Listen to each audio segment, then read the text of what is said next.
This is fact, ya, denger ya, ini fakta. Dulu itu tidak ada negara Palestina, tidak ada bangsa Palestina. Yang ada waktu itu di sana adalah negara Ottoman Turki. Ottoman Turki, gue ulang nih, ini fakta. Okay. Ya, jadi yang dipakai, tanah yang dipakai untuk mendirikan negara Israel itu negara milik Ottoman Turki, bukan milik Palestina. Ini fakta, ya. Jadi ceritanya gini, Sam. Dulu waktu itu Perang Dunia ke-1 pernah dengar? Ya. Itu sebelum yang Perang Dunia Kedua. Perang Dunia ke-1 itu perang salah satunya adalah Ottoman Turki yang terlibat waktu itu. Yang sekarang jadi Turki ini. Okay. Siapa? Erdogan gitu. Okay. Itu kan dulu masih kekhalifahan. Masih bentuknya masih kayak dinasti Islam lah gitu ya. Kekhalifahan Islam gitu. Ya, itu Ottoman Turki kalah perang sama Inggris di Perang Dunia ke-1. Lalu sebagian besar wilayahnya, sebagian wilayahnya itu diserahkan sama Inggris sebagai pampasan perang. Jadi yang kalah nyerahin ke yang menang gitu kan. Inggris ambil lah tuh wilayah, jadi punya Inggris. Nah, Inggris nih wilayah yang diambil dari Ottoman Turki jadi milik Inggris ini, disitulah Inggris mendirikan Israel yang bertahan sampai sekarang. Oh, Inggris itu yang menjajah Israel awalnya? No. Israel belum ada waktu itu. Oh, Israel belum ada. Lo harus paham ya. Dulu negara-negara yang Arab yang ada sekarang, Qatar, UAE, Saudi, apalagi Yordania, Iran, Irak, itu gak ada dulu, Sam. Dulu gak ada. Dulu yang ada cuma satu, Ottoman Turki. Okay. Semua dari mulai Yaman sampai padang pasir Saudi, sampai yang sekarang jadi Saudi, sampai UAE, sampai Qatar, sampai Yerusalem, termasuk Israel Palestina sekarang, itu semua satu negara. Paham. Namanya Ottoman Turki, ya, biar jelas ya. Nah, jadi di tanah bekas Ottoman Turki ini didirikanlah negara Israel. Didirikanlah negara Israel di atas tanah Ottoman Turki ini. Okay. Lalu itu disahkan oleh PBB. Pertanyaan gue, menjajah Palestinanya di mana? Nah, terus Palestina muncul dari mana? Nah, itu nih. Nah, ini jadi ini gue harus lurusin dulu. Ini gue akan ulas sedetail-detailnya ini sejarah nih. Jadi gini, narasi Israel dalam kutip ya. Narasi Israel yang lu sering dengar sekarang itu didirikan di tanah Palestina itu baru ada tahun 80-an. Itu diciptakan oleh orang namanya Yasser Arafat. Dia itu pemimpin PLO, organisasi pembebasan Palestina. Jadi dulu sekali lagi faktanya dulu itu tidak ada negara Palestina, tidak ada bangsa Palestina, yang ada negara Ottoman Turki. Dan Israel didirikan dari tanah milik Ottoman Turki. Bukan, nanti akan gue jelasin lagi lebih detail lagi. Yang penting gue pesan buat kalian pendengar podcast Sam ini yang Gen Z dan milenial, please riset sejarah. Jangan percaya apa aja seperti yang kalian baca selama ini. Ya berarti penting banget untuk mereka tahu sejarah dulu lah ya. Kalau pengen punya interest sama konflik Israel Palestina, penting sekali kita harus tahu sejarahnya dulu. Nih, pertanyaan lo yang tadi itu bagus, Tem. Jadi sejak kapan sih sebenarnya ini diopinikan Palestina ini? Israel ini menjajah Palestina ya? Ya, ini listen to me. I'm going to give you a historical fact. Ini sejarah ya. Fakta sejarah yang akan blow your mind gitu. Lo tau gak? Yang menggagalkan Palestina merdeka itu, yang selama ini diopinikan itu Israel, itu faktanya bukan. Yang menggagalkan kemerdekaan Palestina, berdirinya negara Palestina, itu adalah negara-negara Arab, Sam. Yes. Jadi gini ceritanya. Tahun 1947, ya setelah yang tadi itu, setelah Inggris menerima tanah yang diserahkan Ottoman Turki dan mendirikan negara Israel, of course, Inggris menyerahkan kepada PBB untuk disahkan kan, right? Jadi PBB tahun 1947 itu menerbitkan yang namanya resolusi partisi untuk membagi tanah Ottoman Turki menjadi dua, negara Israel Yahudi dan negara Arab Palestina. Jadi di atas tanah milik Ottoman Turki, sekali lagi ya, jelas ya, tanah milik Ottoman Turki didirikanlah oleh PBB dibagi dua menjadi negara Israel Yahudi dan negara Arab Palestina. Jadi apa yang terjadi? Waktu itu negara-negara Arab, semua negara Arab yang ada di itu, Yordania, Mesir, Syria, itu menolak resolusi dari PBB itu. Terus apa yang terjadi? Mereka menyerang waktu itu. Setelah mereka menolak resolusi dari PBB itu, mereka menyerang dan menduduki tanah yang sekarang disebut Palestina itu. Jadi lu asal tahu, yang namanya Gaza itu dulu dikuasai sama Mesir. Jadi ketika itu tanah Ottoman itu mau dibagi dua sama PBB, satu dikasih Israel, satu dikasih Yahudi, satu dikasih Arab, yang namanya satu Israel, satu Palestina, ditolak sama negara-negara tetangga semua. Nah, ditolak itu supaya apa? Karena mereka tidak mau ada tambahan negara baru. Intinya gini, mereka tidak mau menerima rencana yang yang dicanangkan sama PBB. No, mereka mungkin punya rencana sendiri, gue nggak tahu apa. Ya, pokoknya gue nolak. Akhirnya apa? Akhirnya Israel berdiri. Waktu itu kan Israel langsung terima. Ya. Oke PBB siap, thank you banget. Gue terima ya tawarannya ya. Langsung mereka mendeklarasikan negara Israel Raya berdiri sampai sekarang. Tapi Palestina ketika mereka mau mendirikan negara itu, Palestina mau accept dia PBB punya resolusi, negara-negara Arab bilang no, I will not let you. Gue gak akan kasih dan diserbu sama Arab. Gaza yang sekarang itu diributin itu. Katanya dijajah sama Israel itu dikuasai sama Mesir, terus tepi barat yang sekarang jadi ibu kota Palestina itu dikuasai sama Yordania. Okay. Dan bertahun-tahun Sam, Mesir dan Yordania itu menolak mengakui kedaulatan negara Palestina. Jadi intinya mereka nggak mau ada Palestina berdiri di situ. Terus? Ini fakta sejarah. Terus? Ini fakta sejarah. Ya jadi sampai akhirnya setelah bertahun-tahun peranglah dengan Israel, kalahlah si Mesir dan Yordania ini. Oh jadi sebenarnya yang perang itu bukan Palestina ya, tapi Palestina tidak pernah berdiri Sam karena digagalkan sama negara-negara Arab ini. Tapi sekarang udah berdiri kan? Nanti dulu belum selesai. Biar let me continue. Jadi sampai akhirnya perang lah si Mesir sama Yordania ini sama Israel. Kalah. Karena kalah perang mereka harus serahkanlah nih Gaza. Betul. Yang tadinya punya mereka. Ngerti sekarang. Mesir serahin Gaza ke Israel dan Yordania serahin tepi barat ke Israel. Lo tau gak apa yang dilakukan Israel setelah Israel mendapat Gaza dan tepi barat dari Mesir dan Yordania? Gimana tuh? Yang dilakukan sama Israel langsung menawarkan kepada bangsa Palestina. Mau gak bikin negara? Tahun 1993. Catat ya tahunnya ya. Ini fakta sejarah. Tahun 1993 Israel bersama Amerika. Waktu itu Presiden Bill Clinton kalau gak salah. Itu menawarkan perjanjian Oslo untuk mendirikan negara Palestina di Gaza dan tepi barat Sam. Lo tau apa yang terjadi? Ditolak Sam. Sama orang Palestina. Ditolak. Malah waktu itu specifically Hamas. Ya. Jadi yang nolak tuh Hamas. Jadi udah tawaran niat baik dari Israel dan Amerika ini ditolak, malah dibalas oleh serangkaian teror bom yang namanya Intifada. Gue punya datanya.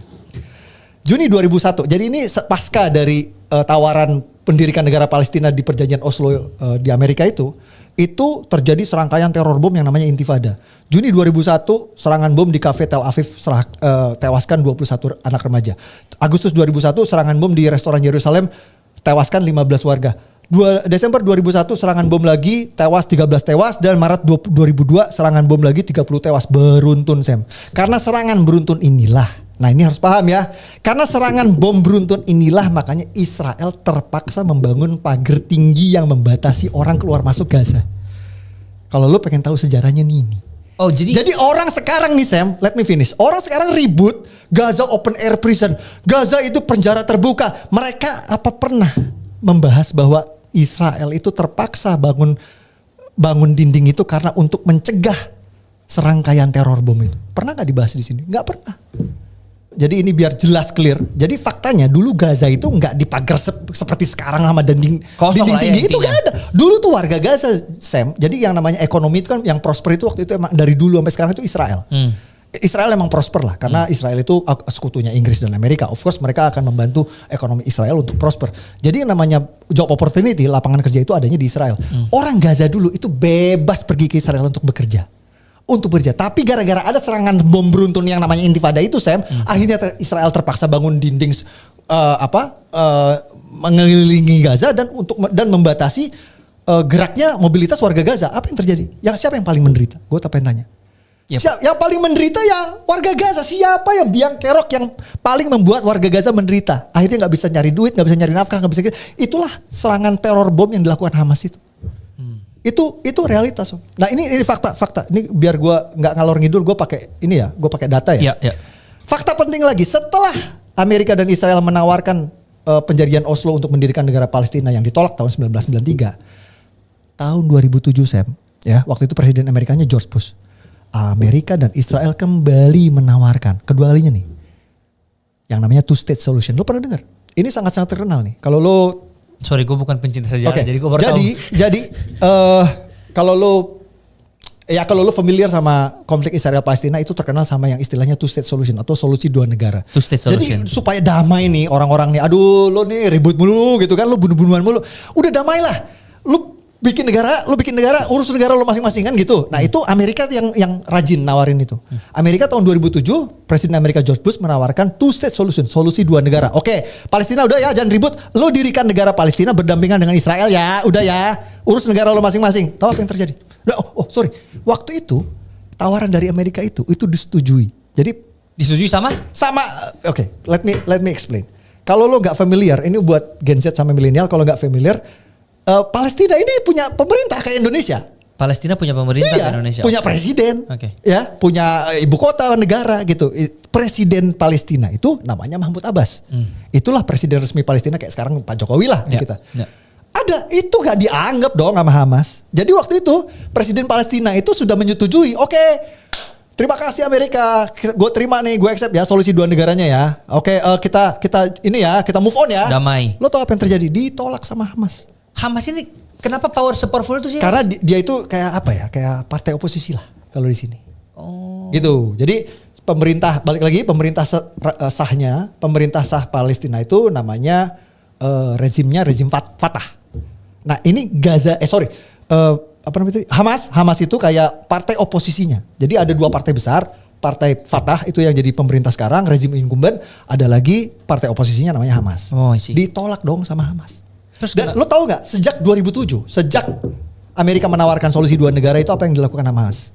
Yang dilakukan Hamas adalah setiap tahun, mungkin setahun bisa sekali, bisa dua kali, bisa tiga kali. Itu selalu setiap tahun menembakkan ratusan roket ke Israel dalam rangka menolak solusi dua negara itu.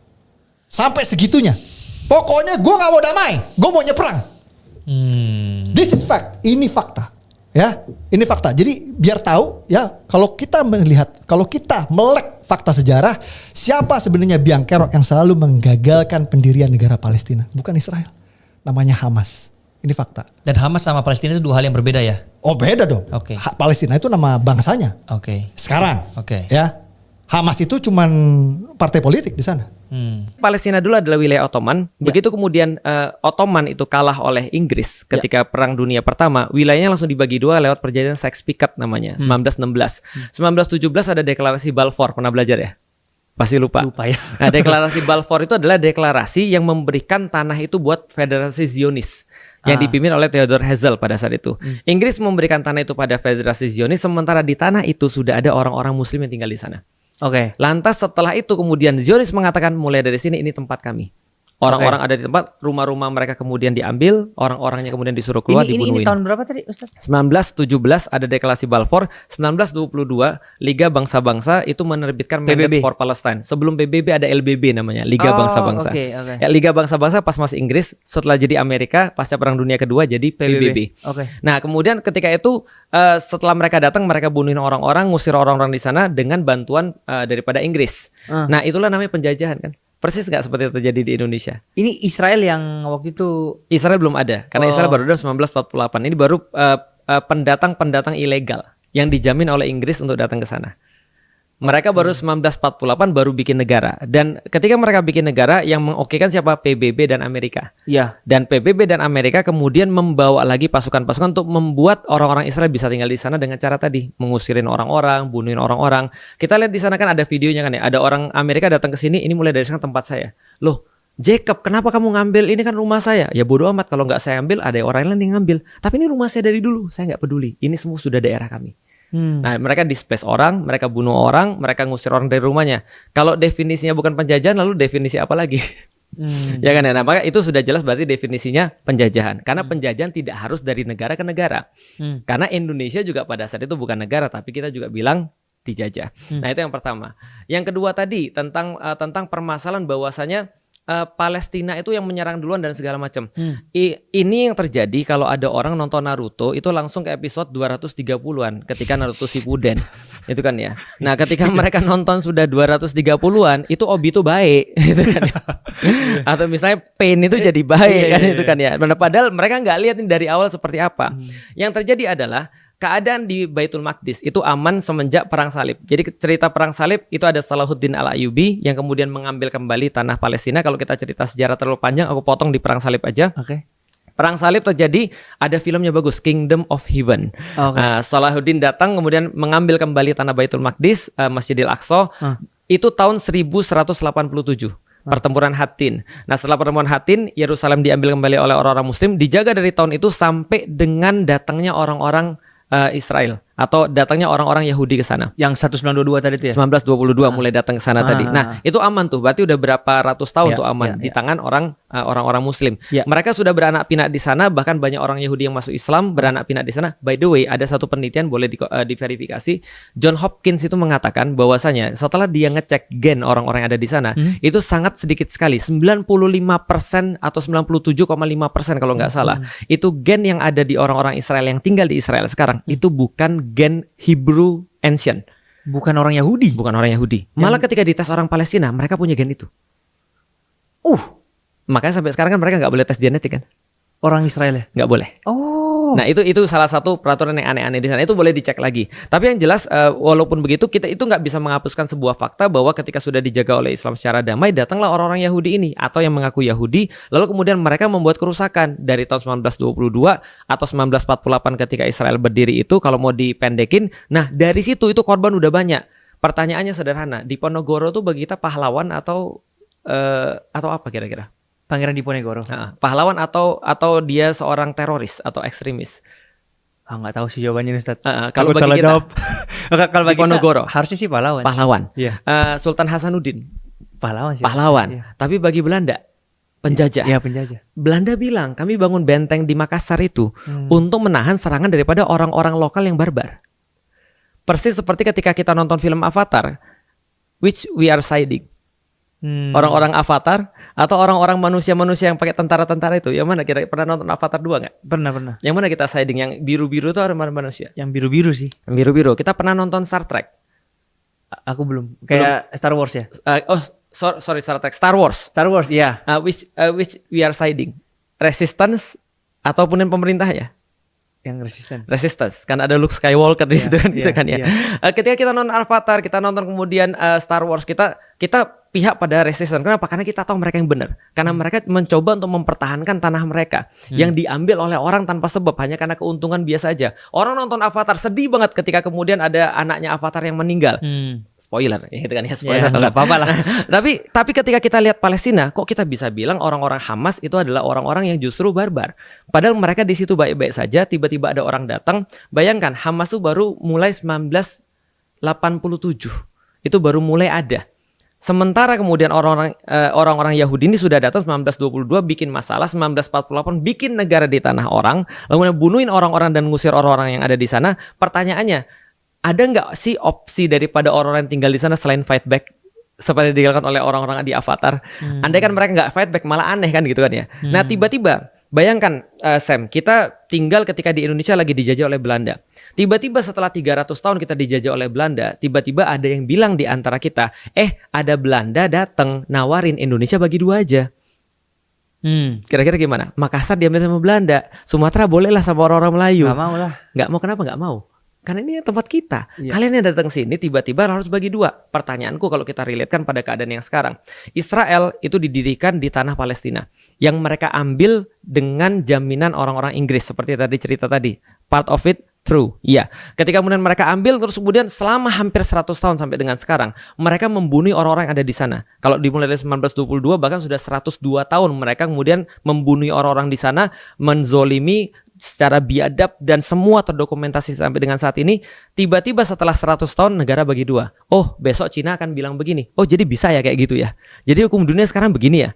Cina punya pasukan kuat nih. Lalu kemudian bilang, gua boleh tes nih di Indonesia nih. Datanglah kemudian tentara Cina ke Indonesia. Kenapa Cina, Ustaz? Karena saya kan orang Cina. Gitu kan ya. Datanglah orang Cina ke Indonesia. Lalu kemudian ketika orang Cina datang, tentaranya kemudian membombardir Indonesia, menang. Lalu kemudian dia bilang, mulai dari sekarang NKRI bubar, sekarang semuanya adalah milik Cina, semua nggak berlaku lagi. Ini ada hubungan dengan perjanjian Oslo dan Two State itu tadi ya, Ustaz? Betul. Nah, perjanjian apa? Di atas kemudian tanah orang lain. Jadi ini sama kayak kemudian Belanda datang lalu mengadakan perjanjian untuk membagi dua wilayah Indonesia. Atau bahkan sekarang bukan bagi dua loh. Israel punya sekitar hampir 90% wilayah-wilayah yang ada di Palestina. Sementara kemudian orang-orang di Palestina dibagi West Bank sama Gaza itu pun dihancur leburkan. Nah ini kan segala macam kejahatan udah terjadi. Tiba-tiba in the end of the day kemudian dibilang ya udah kita bagi dua aja. By the way, pemutar balikan fakta ketika mengatakan bahwa Hamas yang menolak pertama kali adalah Israel. Gimana tuh faktanya? Karena mereka nggak mau terima partition plan yang diajukan oleh PBB untuk membagi dua wilayah Palestina dan Israel itu ditolak pertama kali oleh Israel. Walaupun secara pribadi aku juga nggak setuju untuk menerima itu. Kenapa? Karena bagaimana mungkin kalau ada orang yang dijajah tiba-tiba harus dibagi dua. Oh, jadi isi perjanjian Oslo adalah bagi dua ya? Itu sebelum Oslo ada namanya partition plan dari PBB. Itu yang nolak Israel. Oh, jadi partition plan ini yang belum dibahas sih sebenarnya di podcast sebelumnya. Betul. Jadi ada itu dulu yang intinya bagi dua nih. Ya, baru perjanjian Oslo. Perjanjian Oslo isinya apa, Ustaz? Kalau boleh tahu? Perjanjian Oslo itu membagi dua wilayah. Oh, tetap bagi dua juga intinya. Tetap bagi dua. Cuman ya keuntungan Israel karena Israel waktu itu perjanjian Oslo dibuat setelah perjanjian perang 6 hari yang waktu itu dimenangkan oleh Israel dan dia dapat banyak sekali wilayah. Oke. Nah, artinya balik lagi kayak gini deh. Ada orang masuk rumah Sam, dia bilang, gue sudah dapat izin dari RT. RT-nya dunia kan PBB tuh. Nah, lalu kemudian dia bilang, ini tanah gue. Sam bilang, dari mana tanah lu? Ah, gue orang Betawi. Buktinya gue bisa bicara bahasa Betawi.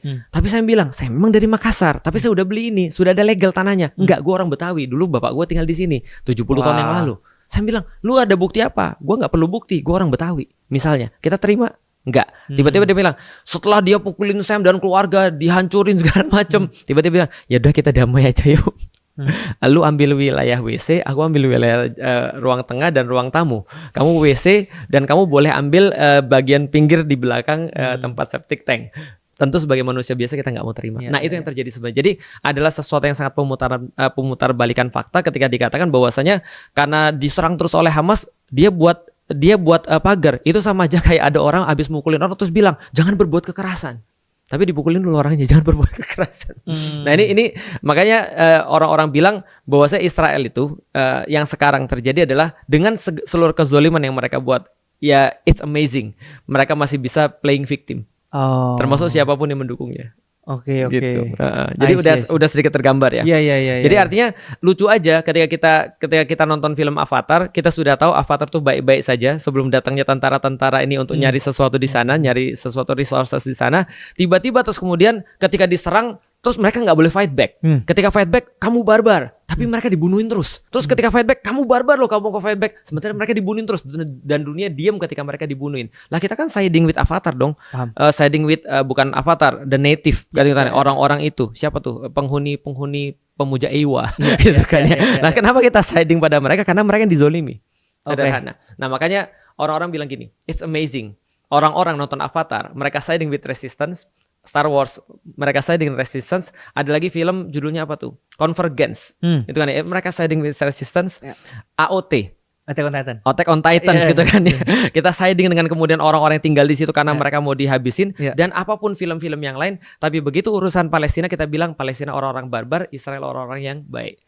Padahal mereka yang datang duluan sebelum itu baik-baik saja.